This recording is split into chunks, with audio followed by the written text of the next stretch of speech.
A'udzubillahi minasyaitonirrajim. Bismillahirrahmanirrahim. Allahumma sholli ala Sayyidina Muhammad wa ala ali Sayyidina Muhammad. A'udzubillahi minasyaitonirrajim. Bismillahirrahmanirrahim. Rabbi sadri wa yassirli amri wahlul 'uqdatam min lisani yafqahu qawli. Assalamualaikum warahmatullahi wabarakatuh. Sahabat-sahabatku, saudaraku dimanapun Anda berada, yang setia menonton channel saya, channel Renungan Kehidupan, untuk mendapatkan keselamatan dunia dan akhirat.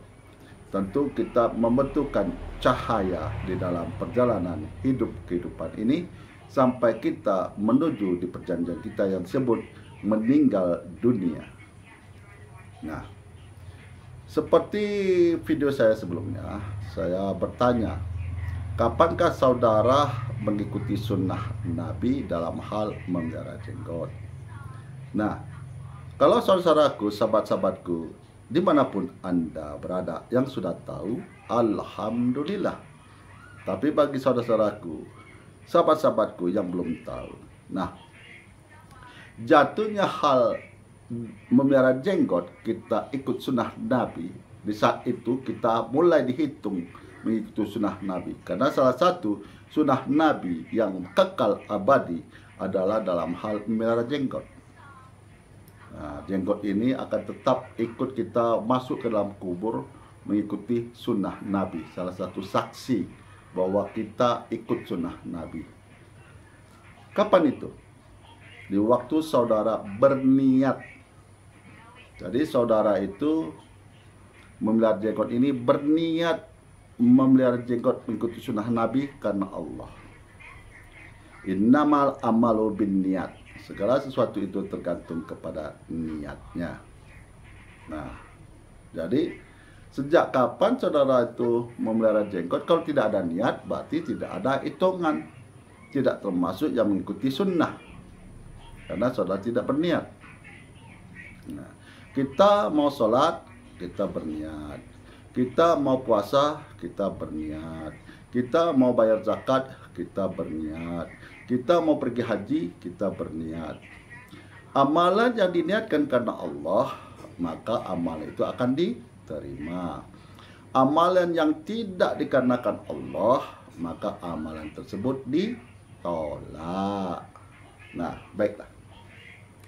Malam ini akan saja adalah melakukan perenungan kembali dalam hal kita meniti kehidupan ini menuju kepada kematian, untuk memasuki alam barzah, alam yang tak pernah kita ketahui apa bentuknya, bagaimana rupanya, kita tidak pernah tahu. Seperti seorang bayi yang lahir ke dunia ini, yang dia tidak tahu bahwa apa itu dunia, bagaimana warnanya, apa kesulitannya, seorang bayi tidak tahu.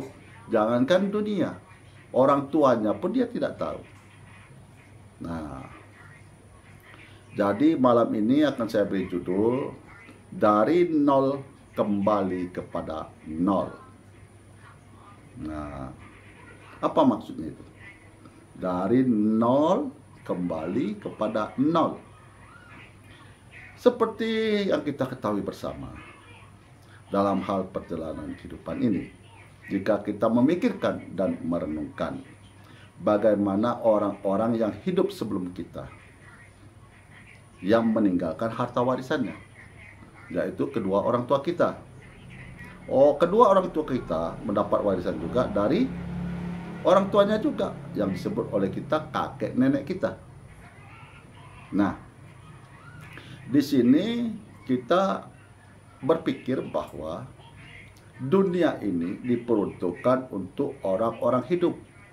Jadi, saudara bekerja pagi, siang, malam, dapat harta yang melimpah, disebut orang sultan, ya kan? Sultan memamerkan mobil, memamerkan gedungnya, memamerkan rumahnya, ya kan, dipamerkan kan? Nah, supaya orang tahu. Supaya orang tahu, ini lo aku lo. sultan loh. Itu apa? Prestise. Supaya dihargai manusia, supaya dimuliakan oleh manusia. Nah, karena di mata manusia, kemuliaan itu, penghargaan itu, dihormati itu apabila 3 syarat dipenuhi, yaitu harta, tahta, dan wanita. Apabila 3 ini dimiliki oleh seseorang, maka dia akan dihormati, dipuji, dimuliakan. Nah, itu dari pandangan sudut dunia. Kalau dari pandangan sudut akhirat, itu tidak berlaku. Itu tidak berlaku. Makanya manusia itu berlomba-lomba mencari kesenangan dunia yang bakal dia tinggalkan. Nah, coba kita tengok siapa sih yang orang paling kaya di dunia ini. Qarun meninggal, Sahlabah meninggal. Siapa yang kaya lagi? Fir'aun, berkuasa, punya kekayaan, meninggal. Tinggal sejarah doang. Nah, di sini kita berpikir, kalau kita ingin jadi orang yang kaya, mempunyai kekuasaan, maka kita harus berpedoman kepada Al-Quran kalau kita beragama Islam. Mencari rezeki yang halal, menjauhi daripada yang dilarang Allah, melaksanakan apa yang diperintahkan Allah. Karena hidup ini hanya menunggu kematian. Hidup ini tak lebih daripada menunggu kematian. Tak peduli saudara mau Habib, saudara mau Ustadz, saudara mau presiden, saudara mau jadi menteri, siapapun saudara, kalau sudah tiba di perjanjian harus meninggalkan dunia ini kembali nol.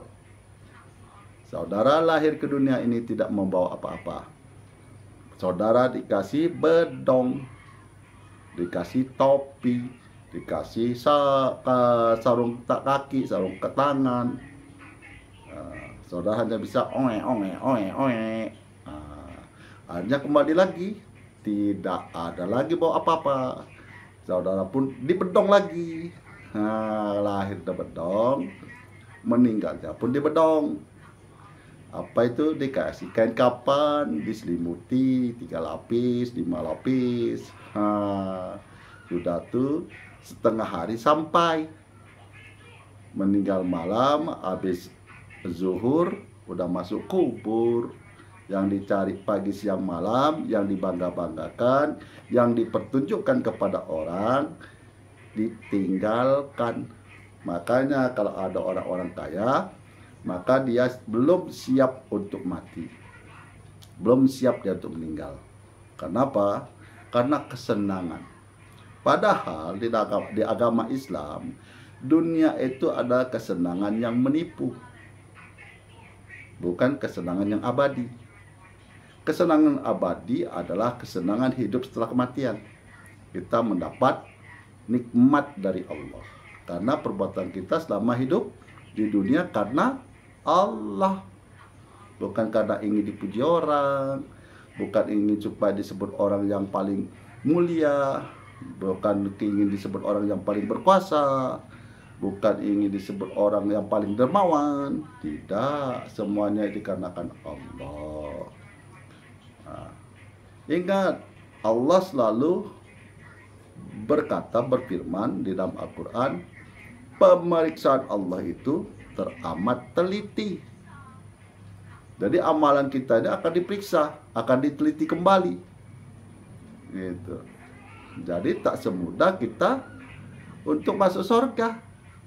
Seperti halnya kita mencari kesenangan di dunia ini. Tak mudah. Harus bekerja, berpikir gimana caranya supaya hidup senang, bagaimana supaya harta melimpah. Nah, apalagi untuk ukuran akhirat yang memberi imbalannya itu Allah. tentulah lebih seleksi lagi daripada kehidupan kita di dunia ini.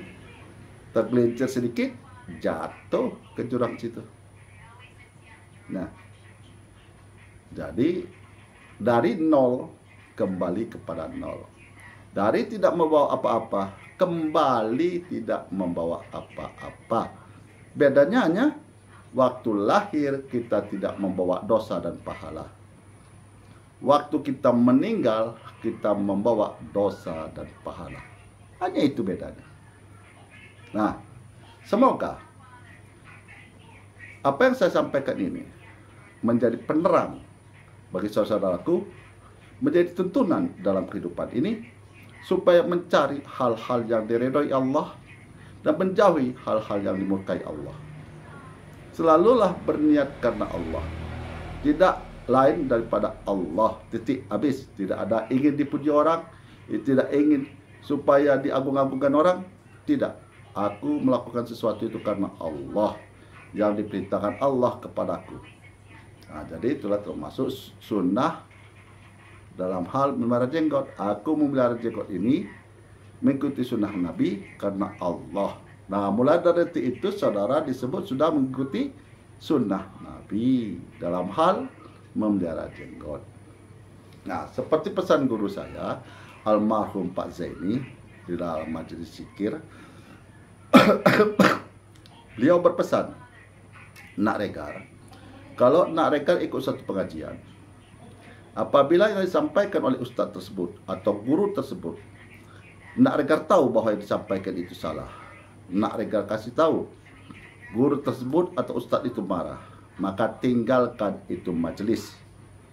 Kalau Nak Regar tetap ikut, akan dibawa ke kiri atau akan dibawa ke kanan, bukan ke jalannya lurus, ke jalan ihdinas siratal mustaqim. Nah, itulah pesan beliau. Makanya kalau saya mengikuti satu pengajian, siapapun yang menyampaikan, akan saya telaah itu sesuai perintah Allah. Berpikir dan renungkan. Apakah engkau tidak memikirkannya? Apakah engkau tidak merenungkannya? Dalam Al-Quran Allah telah berfirman. Kenapa Allah perintah seperti itu? Supaya kita selamat dunia akhirat. Salah satu kelebihan daripada kita pribumi adalah fanatik. Nah, kalau Nabi sebutkan Habib, udahlah, selesailah sudah. Nak mau lagi melihat apa yang diucapkan. Nah, bukankah Ali bin Abi Thalib sudah berkata, sudah menyampaikan, jangan lihat siapa yang menyampaikan, tapi lihatlah apa yang dia sampaikan. Sahabat Nabi sudah berpesan kepada kita itu. Di sini artinya apa? Sesuai perintah Allah. Berpikir, merenungkan. Karena kenapa seperti itu? Karena yang akan masuk kubur itu adalah diri sendiri. Yang akan ditanya malaikat itu adalah diri sendiri. Bukan orang yang kita ikuti. Makanya keselamatan diri itu ditentukan oleh diri kita. Dengan bagaimana caranya? Dengan berpikir, merenungkan apakah yang disampaikan ini benar atau tidak. Jadi tidak taklid buta. Nah, semoga apa yang saya sampaikan ini menjadi cahaya bagi saudara-saudaraku, sahabat-sahabatku dimanapun Anda berada, dalam meniti hidup dan kehidupan ini, supaya selamat dunia dan akhirat. Apabila ada saudara-saudaraku, sahabat-sahabatku yang sakit, baik yang dirawat di rumah sakit maupun yang dirawat di rumah, semoga Allah mengangkat penyakitnya, sehat seperti sedia kala, beraktivitas sebagai mestinya. Akhirul kalam, saya akhiri dengan Assalamualaikum warahmatullahi wabarakatuh.